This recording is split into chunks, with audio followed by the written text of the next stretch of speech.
Thank you, Blade 20. Oh, Hal. Well, hello there. Oh, hey, what's up, Jim?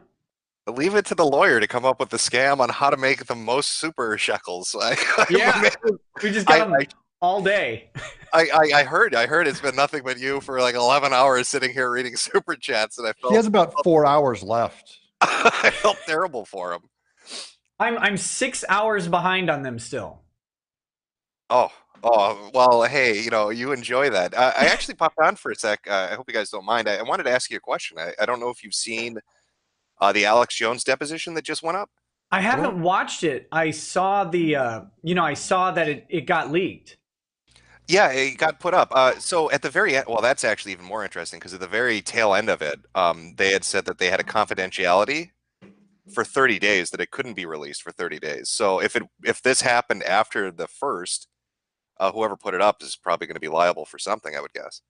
Yeah, maybe. I mean, that's the hard part of discovery is even when it's supposed to be confidential, things leak. Lots of people work at law firms, especially ones that are going after Alex Jones and that he's representing. And it's hard to figure out who actually put it out. Well, what I was really curious about, and I just wanted to get your take because you obviously have more knowledge on this than me. During the deposition, when Jones is being questioned and he's presenting, the opposing lawyer's presenting information, Sure. he's presenting clips of Jones' show and statements that he had made. But instead of just presenting them individually, giving a little bit of runtime to them, what he was doing is he'd take like 3 or 4 seconds of like a bunch of different clips and then splice them all together, and then he'd throw them at Jones and say, "Well, look, you said this repeatedly," and it'd be 3 seconds from this show, 3 seconds from this show, 3 seconds from this show, and they're spanned out over the course of maybe 6 months in between one, 3 months in between another. Sure. And I found that very weird. And Jones' lawyers got really upset about it too, and they're like, "Well, I've never seen anybody do this." And Jones kept, when he was giving his answers, he's like, "I don't know how to respond to this because I don't have any context for what I was saying this about. You're asking me what did you mean with this?" And he's like, "Well, I don't even know what the sentence directly in front of it was, or what I said directly after it." And one of the craziest things was, the opposing lawyer went after Jones and said, "Well, how you didn't do your due diligence, you never researched things properly, you'd get information wrong, you present misinformation." Really hounded him on that. And then as he's presenting these clips of statements that Jones had made, when Jones asked, "Well, when was this from?"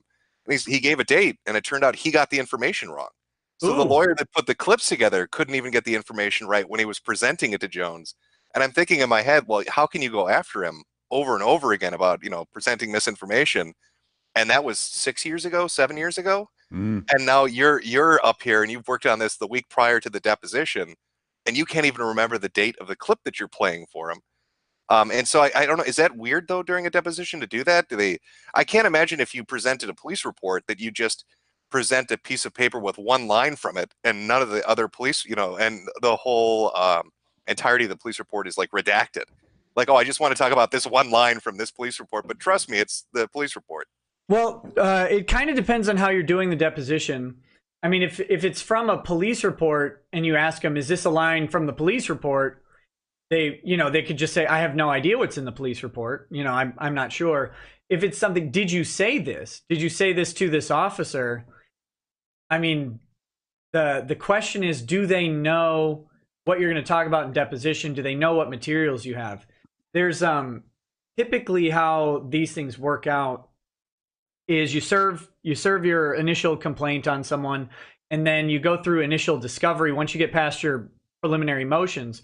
And most lawsuits will go through this process where they go to their initial discovery phase, and so that involves a disclosure of everything you've got and then your request for everything else. So then the opposing side knows roughly what you have and they know what you're after. So then you strategize for depositions like, okay, well, I know they've got this report and they're going to be asking me questions about that. I know they've got, these video clips and they're going to be asking me questions about that. Problem with Alex Jones is he's got so much material. Like you could find anything and have him say, "Did you say this?" That's what Jones said actually during the deposition. One of his responses was something akin to, "Well, you have to understand, I do a show, what is it, 6 days a week, 3 to 4 hours a day." And he kept repeating, well, because this is about Sandy Hook, he kept repeating, "Well, the Sandy Hook material wasn't even 1/10 of 1% of my programming." Right. And this years ago. And he's like, I know that you've been very focused on this, but he said, I haven't gone over every single show that I've done. So it's hard for me to answer your questions if I don't have any context surrounding the clips that you're playing, and let alone when you put 10 different clips together to try to get me to address something. Yeah, what he wants to do, and this is a mean tactic, and it depends on how hostile the litigation is. But what if he put clips together that weren't Alex Jones's? Well, that actually, they brought that up because Jones, once his lawyer interjected, and this made the opposing lawyer really angry, by the way, because he's like, "Oh, this is Texas rules, and you agreed to it, and you can't give spoken objections. You just have to say one of these four things. That's all you can say." Yep. But the lawyer kept pressing and saying, these are heavily edited. I've never seen anything like this. This is terrible. And I think Jones picked up on that really quickly because every response after that, he said, "I don't know how to respond to your edited clips." And then Jones started pointing out the audio doesn't sound right. He said the audio sounds like it's been edited. And actually, if you listen to it, it kind of does. The volume and just the way it sounds is not, it's different. It's hard to explain, but it does sound a little bizarre. Yeah, one tactic that a lawyer, I don't know, this would be questionable about whether you could do it, but one tactic a lawyer could certainly do is have an Alex Jones impersonator saying lines and say, "Did you say this?" And then you get them on perjury.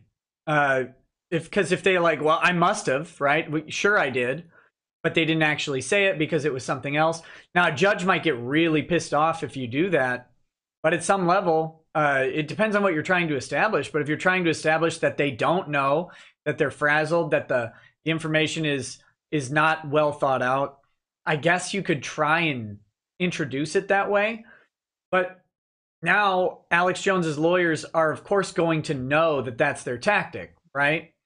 So they're going to say, well, they'll be already developing their counter argument for that is, look, he's trying to trip him up by asking him, taking these clips from shows that are 6 years old, clips that may not have even been him. They're trying to establish that he's frazzled. But what person on earth could remember every conversation they've ever had? My client just happens to be conversing with the entire world, right? Yeah, and there were a couple other interesting bits. If you get a chance to watch it, it's up on YouTube. I put the links. It's like 3 hours long. Yeah, I'd on love to. On my Twitter timeline. But two of the more interesting things that came up aside from the opposing lawyer doing this was they talked about his divorce, and during his divorce with his wife, he had said that he played a character on the show. And so I think he was trying to establish, well, you're not really news, you're an entertainer. Which is it? Which are you going to go with? And Jones gave a clarifying statement saying, no, people have misinterpreted that. It was talking about a specific clip where I dressed up like the Joker, and it was me trying to explain to the judge that was satire, that I'm not really dressing up like the Joker every day and thinking that's real. And then the other thing was related to the Vegas shooting. I don't know if this has been talked about before, but the opposing lawyer ran into a brick wall because apparently Jones had to sign non-disclosure agreements relating to sources that gave him information that I guess is confidential. And so it was really kind of a weird, Jones got really quiet. He's like, "I can't talk about this. There's an NDA involved. I was shown specific confidential information I can't publicly talk about." So it's really fascinating. But yeah, I just wanted to get your take on that because the only other depositions I've really watched were like Gates way back in the day and a few others. Sure.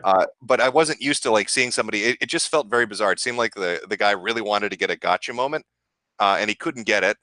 And so he'd always followed up with something like, "Well, hey, I mean, just between you and me, right? We'd agree that." He always kept trying to get Jones to be, the nice guy routine. Like, "Come on, buddy, we can be relaxed here. You can just agree with me that you're insane and you did all these terrible things, and just enter it into the record for us, Yeah, you murdered those children. You did it. You did it. Just agree to it, right? Like that's what they basically want to do. He's their demon. No, I mean Texas deposition rules are wild. Most states' deposition rules are wild.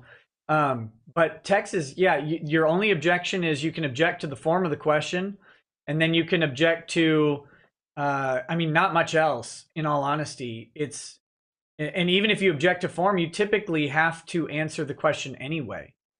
So they can try some crazy stuff.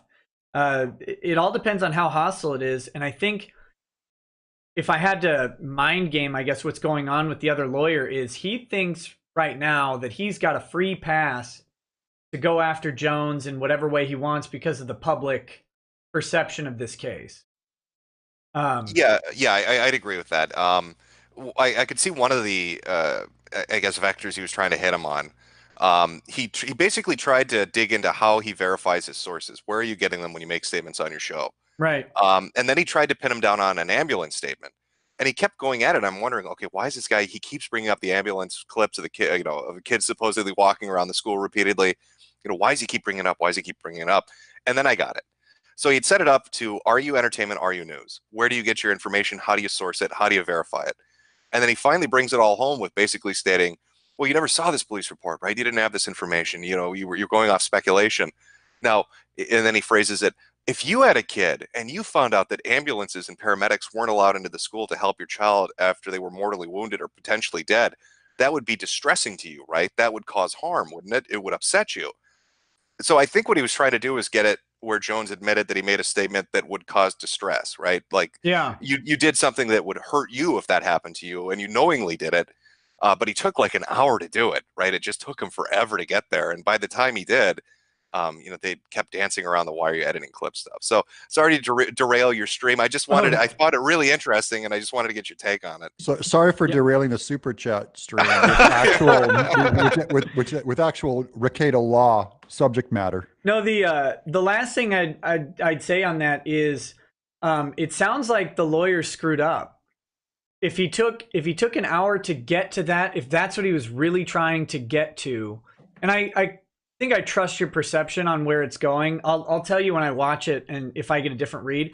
But if he was trying to get there, but he spent so much time trying to either build the fake rapport, and then he ended up blowing it and having Jones's lawyer kind of call him out and signal to Jones, then he may have completely, it may look like a disaster because he may have completely, telegraphed his move too early. And that's a risk if you're trying to play this long game of, look, I'm going to build my trust. I'm going to weasel my way in there. I'm going to get him off on the back foot. And then I'm going to drop the hammer rather than dropping the hammer early. And, right. That's at least how, I'm trying to condense like the first hour and a half of it at the very least. Right. I mean, it's very long and it really is fascinating. And again, I don't know if it's, I'm going to guess that it's legal for it to be up. I'm going to guess that, because I think it's on a law firm's YouTube account. So I think it's the guys that questioned him that put it up. Sure. But I'm not 100% certain. But yeah, both parts are up. Comments are disabled, and it just went up recently, and it's fascinating. So if you guys later on get tired of reading all this super chats and making all that money and want to watch something entertaining for a few minutes, it's really. Oh, and Jones, by the way. I actually I'm starting to think that it's not an act, because like the lawyer asks him a question and Jones just dead stares him and goes, well, I'd like to tell you about the psychic vampires. Oh yeah, buddy.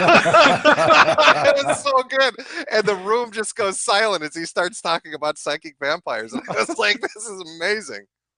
So he's either fully committed, or he's like the best. He's got the best poker face on the planet. Oh, I think, yeah, my guess is his lawyers went in there and they're like, we don't know exactly what tactic they're going to use with you. So we'll just object at the moment we think that's something they think is important. And then you, based on our objection and how firm we press it, that's how you know how to react. I think that was the game plan going in. Yeah, so it's a good game plan. Yeah, once they brought up the clips, he hit that. And then I think he started to pick up on the, are you an entertainer, are you news? How do you present your information? And like, yeah, the guy throwing out questions asked some wild stuff. I mean, he said, oh, you use this guy as a source. And Jones is like, yeah, he was a professor. He was on TV. He talked to the news. And he goes, well, wouldn't you agree that that man is insane? And I'm thinking, like, that's a real subjective viewpoint. Like, how am I supposed to agree with him? I'm not a psychiatrist. I can't, speak to his mental faculties. But I think Jones is like, you know what? Let's just talk about psychic vampires. And that was, that was amazing. What a brilliant move, because that's when you go into deposition, you have to assume that you have more information, or at least better information, than the other person, and you're just trying to get to them to trip up, right? That's the whole goal of deposition, because you can't find information that you don't know exists. You either want to get them to put something on the record, or you want to trip them up and get perjured on the record. So you're always assuming that you're a step ahead of the person you're questioning. The problem is if the person you're questioning is literally believes in psychic vampires, you're at an immediate disadvantage because he has way more woke information than you'll ever possess. Ah, the psychic vampire tactic, forever known now, introduced into law theory. Oh, The no, psychic yeah. vampire. It was pretty fantastic. Yeah, I think Jones did a convincing enough job at least putting forward the notion that what he talked about, he did believe in, and that the sources that he was using to present the information he thought were believable. But they tried a few different tactics. They tried using his own employees, I guess. Paul Joseph Watson at the time worked there. Yeah. And saying, well, PJW would disagree. If I bring him in right now and have him testify, if I get his statements, he's going to say, you're insane, isn't he? And Jones is like, well, I don't mind control my employees. They can think whatever they like. We normally disagree on things. I mean, he's very calm about it. And he was like, I can't speak for him. You're going to have to fly him out and ask him. So lizard aliens, Your Honor, the defense rests. Oh yeah, he talked about David Icke. Yeah. He brought up lizard people too during one of the questions. And this is all getting typed into the legal statements. This is all getting typed in. Oh, it's brilliant. It's officially accounted as part of the suit going into our government, into our records of all these lawsuits. It's great. Man, I can't decide if I want him to believe it or if I want him to be that good. I can't decide. You can't play a character in court. That's not right to play a character in that. It's legally defensible if he believes it. I mean, that's just a different category than if he's pulling one over and being an actor on everybody, because he has to tell the truth. No, yeah, he said definitively, excuse me, he said, no, everything I bring up on the show, everything that I talk about, I believe. That's right. He said, it's not a character. He said, unless I'm in costume or something. That's when he referenced David Icke. He's like, when I'm dressed up as a lizard person, then that's obviously satire. But if it's just me at the desk talking, I really believe what I'm saying. And he was very firm about that. So I think his lawyers probably coached him well before he went in there. And I think the guy asking the questions probably got a little overzealous and thought he could really, work some kind of magical, Matlock kind of technique. You know what I mean? Who's going to win a war for your mind? Yeah, the real Columbo tactic. Yeah, just one Take more the house thing. down. Yep. Oh, fantastic. No, man, I gotta watch it. I saw it. And of course, the way I found out about it was I swiped left on my phone and got the list of headlines. And it was from a predictable publication, I don't even remember what it was, Vox or something.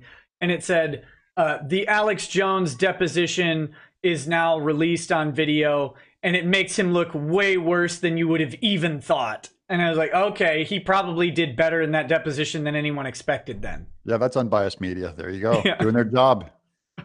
Yeah. He brought. Oh God. And then they asked about the statement about. Do you think that? I don't know. I don't watch enough Alex Jones to know like the craziest things that he said. But they brought up and said, didn't you say that the children were faking being dead and that you saw them somewhere else? And then Jones just goes off on like a spiel and he's like, hey, there were these Pakistani kids that were supposed to be dead in a bombing, but I saw them later on doing a photo op. And the opposing lawyer is like, what? It was really amazing. I think I know what he's talking about. The Hamas kids that would, in the bombing, they would actually stage victims to get anger against Israel. And then later they would see those kids walking around just fine. Right. And they'd see the same kid and the same mom in different pictures at different bombings. It was a different dead kid and a different mom with them, Not to defend what Alex Jones is saying at all. Oh, I defended 100%. About the shooter victims. He apparently has recanted his perspective on Sandy Hook. Like I think he originally said it was a false flag, and then he changed his tune. What they're trying to actually peg him with, if I read, I haven't followed the court case since it went back to state court because it's harder to get the documents. But if what I remember their argument was, it's basically not that Alex Jones was saying the defamatory statements. It was that this guy that he interviewed is saying the defamatory statements, and Jones gave him a platform, which I think is horrifically dangerous. Right. To say that that's Jones's fault. Like, you didn't verify this. It's like, well, it's a guy coming on and ranting like a crazy man. If that's what he wants to do, then who am I to tell him no? Well, they tried to trip him up with that guy. I can't remember the exact name, but they said, "Didn't he send you?" This kind of blew my mind. They're like, "Didn't he send you 10,000 emails?" And Jones is like, "Yes." And they're like, "Don't you know that he's insane?" And he's like, "Well, he became a little perturbed with me after about number 4,000." So, like, And the thing that ticks me off about that case, though, the real one that bothers me is how they got it back to. I know they're doing the deposition under Texas rules, but they put it back in what, Connecticut State Court, and the way they got it to Connecticut State Court was that the guy who he interviewed isn't from Connecticut. Alex Jones is obviously in Texas. But the guy who drove the guy he interviewed somewhere one time was from Connecticut. That defeated diversity jurisdiction and brought it out of federal court and back to state court. Even though the guy who, they just said that the guy who drove him one time was like an actual employee, as opposed to just he drove me somewhere for one thing. yeah, and going back to did Jones change his position on the Sandy Hook thing? When he was talking, I mean, he did. He a couple of times when they were asking questions, he's like, "Well, I'd get information, and then later on we'd find out that it wasn't true, and I'd walk back the statements." Right. But Jones was like, at the time, that's what we had to go on. And he brought up one thing I think Jones did smart during the conversation, because they kept giving him police reports, but the police reports had entire pages blacked out, and you could see it when he's flipping through it. And they're like, "Well, how if you had the information, how didn't you know this? How didn't you know this?" And Jones kept going back to, "Well, they withheld information. We thought that meant there was a cover up. What we didn't know is, and we didn't find out until later on, is what they were covering up was their own incompetence on how they handled the crime scene, on how some of the detective work was handled." And he's like, look at the police report you gave me. 3 of the 5 pages are completely blacked out. So what do we have to work on? We know they admitted openly that they hid some stuff, and you can see this by the document I'm holding. So he's like, you're expecting me to know things I couldn't have possibly known. I only could work with what I had at the time. Yeah, that's the best part is, well, if you had this information, then why didn't you have this? You still don't have it. Idiot. You just brought me a file that's redacted. Right. So I'll let you jump back to your super chats. You still got 7 hours to catch up on. You're halfway there almost now on your 24 hours. Are you going to make it, do you think? Right now I feel good. Yeah. I feel like this is a bad decision, but I feel okay. We'll see. We got to get through super chats though. Once the once the Battletoads hit, I think we'll be good. Yeah, that'll pick you up a little bit until you get really mad and decide, I'm going to have a drink to relax. And then by hour 18, you're vomiting in a trash can crying because you never should have agreed to this. Yeah, my hair will be numb and my pants will be soaked. There you go. All right. Well, you guys have a good day. Good luck on your stream. I'm sure you can power through it and make it to 24 hours. And yeah, check out the Jones thing if you get a chance. It's real entertaining. Will do, man. Thanks for popping on. God bless you, Jim. See you. Yeah. Have a good one, guys. See you later.